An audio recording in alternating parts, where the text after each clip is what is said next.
करो, पूरी करो, पूरी करो, हमारी मांगे पूरी करो, पूरी करो, पूरी करो, बेरोजगारों को न्याय दो, न्याय दो, न्याय दो। बेरोजगारों को न्याय दो। सीईटी क्वालिफाइड अभ्यर्थी कैथल के ज्वार पार्क में इकट्ठे हुए और करनाल पीएम आवास के घेराव की रणनीति बनाई गई और इसके बाद सीईटी क्वालिटी नेचर की मांग को लेकर आज कैथल में युवा अभ्यर्थी सभी पुस्तकालयों में गए और 16 जून को छात्रों से करनाल के सीईटी क्वालिटी आंदोलन में भाग लेने का आग्रह किया। आपका नाम और परिचय?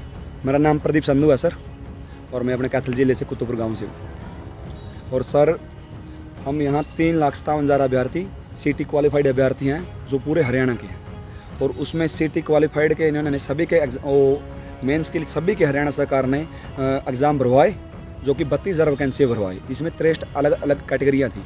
लेकिन 3,06,000 बच्चों ने फॉर्म फिलअप किया और सभी का इन्होंने फॉर्म एक्सेप्ट किया।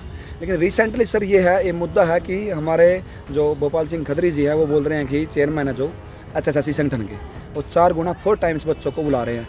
वो भी ये नहीं है कि 32,000 का 4 टाइम्स बुला रहे हैं, 32,000 का भी सर 1/28 बनता है, हम उसके लिए भी एक्सेप्ट करते हैं। लेकिन ये कर रहे हैं पोस्ट का और कैटेगरी का 4 गुना।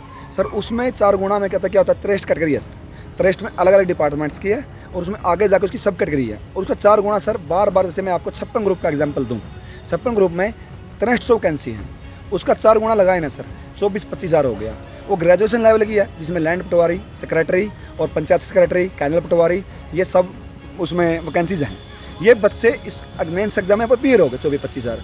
ऐसे ही +2 लेवल पर जो हम पीछे चले जाए, +2 पे 3908 हैं, जिसमें +2 वाले भी आएंगे, जो ग्रेजुएट है वो भी आएंगे। जो ग्रेजुएट पहले बैठ चुके हैं एग्जाम में वो +2 लेवल का भी देंगे और ग्रेजुएशन की। ऐसी छोटी छोटी 500-700 पोस्टें भी है, 200-400 किसी डिपार्टमेंट वाइज।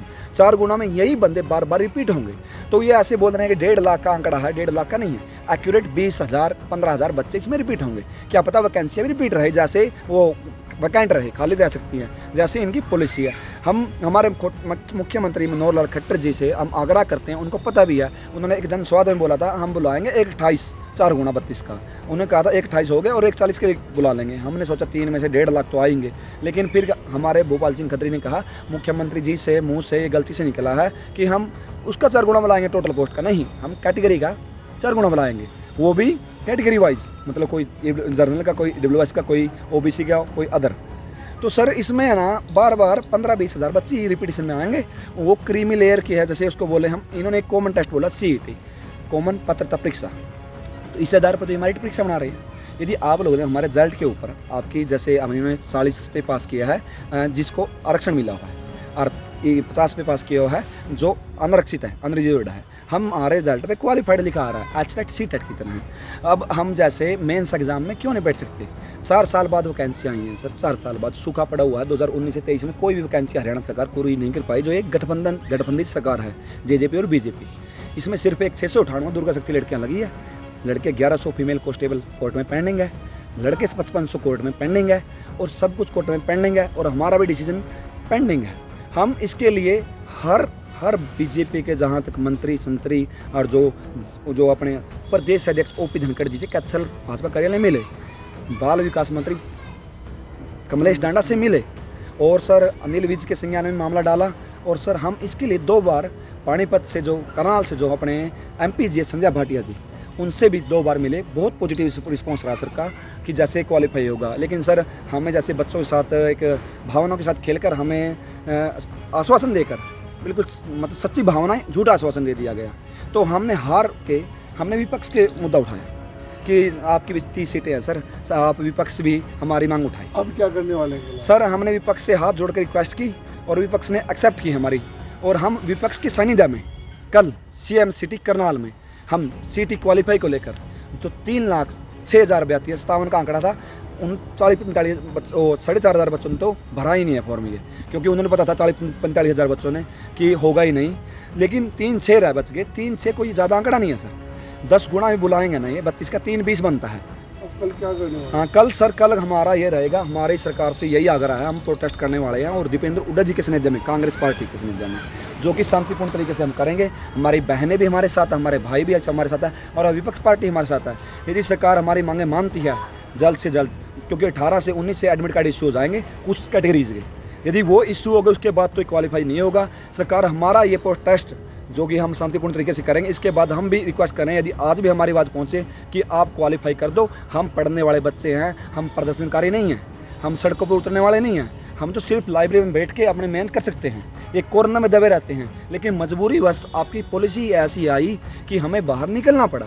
आपने एक ऐसा सीईटी बनाया जिसके अंदर ऑल हरियाणा की सभी वैकेंसी एक बैग के अंदर रख दी, पुट कर दी, और उस बैग को हमने क्वालिफाई किया। फिर भी हमें मायना नहीं दे रहा, क्योंकि इन्होंने आनंद फानन में सर 3 नवंबर को ये आदमपुर उपचुनाव था, आदमपुर उपचुनाव।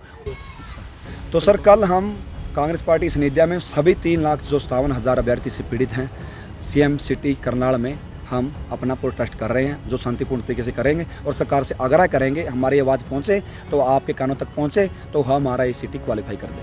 सर मेरा नाम अरविंद है, मैं कैथल जिला और गांव गढ़ी का रहने वाला हूं। प्रोटेस्ट क्यों?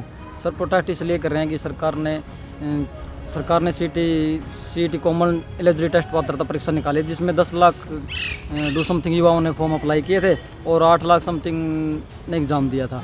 और 8 लाख एग्ज़ाम देने के बाद लगभग 3,20,000 बच्चे ही उसमें क्वालिफाई हुए, जो कि सरकार ने खुद अपनी नीतियों के तहत ही उनको क्वालिफाई किया है। रिजर्व कैटेगरी में 38 और जनरल कैटेगरी में 50 के समथिंग उन्होंने क्वालिफाई माना है। तो अब परेशानी क्या रही? अब परेशानी ये है कि सरकार ने खुद अपनी नीतियों के साथ बच्चों को क्वालिफाई किया है, लेकिन अब उनको परीक्षा में बैठने के लिए सरकार खुद ही मना कर रही है। वो बोल रही है कि हम टोटल वैकेंसी का 4 टाइम बुलाएंगे। तो टोटल वैकेंसी 4 टाइम बुलाएंगे तो उसमें बच्चे बार बार रिपीट हो गए, और इसी कारण हम सभी जो 3,20,000 युवा है सभी पीड़ित है इससे। ताकि हम भी चाहते हैं कि सरकार हमें बेसिक हमें रोज़गार ना दो, लेकिन हमें परीक्षा में बैठने का मौका तो दो। आज तक भी हमारे पास ये सूचना नहीं है कि मैं खुद +2 कॉमर्स ग्रेजुएट पोस्ट ग्रेजुएट हूँ, लेकिन मेरे को ये भी नहीं पता आज तक भी कि मैं 4 गुना में कहाँ पर आ रहा हूँ। मैं +2 में 4 गुना पर आ रहा हूँ, या फिर मैं कॉमर्स में 4 गुना पर आ रहा हूँ, या फिर मैं ग्रेजुएट में 4 गुना पर आ रहा हूँ, या पोस्ट ग्रेजुएट में 4 गुना। आज तक मेरे को सूचना नहीं है। अभी 29 और 27-29 एग्ज़ाम स्टार्ट होने वाले हैं, सरकार खुद बोल, लेकिन किसी बच्चे को ये नहीं पता कि वो किस पोस्ट पे 4 गुना पे आ रहा है। और सभी पोस्टों का सिलेबस अलग अलग है, सबका सिलेबस अलग अलग है। मैं जानना चाह रहा हूँ कि कितने बच्चे परीक्षा में बैठ पाएंगे सर, कितने प्रभावित होंगे?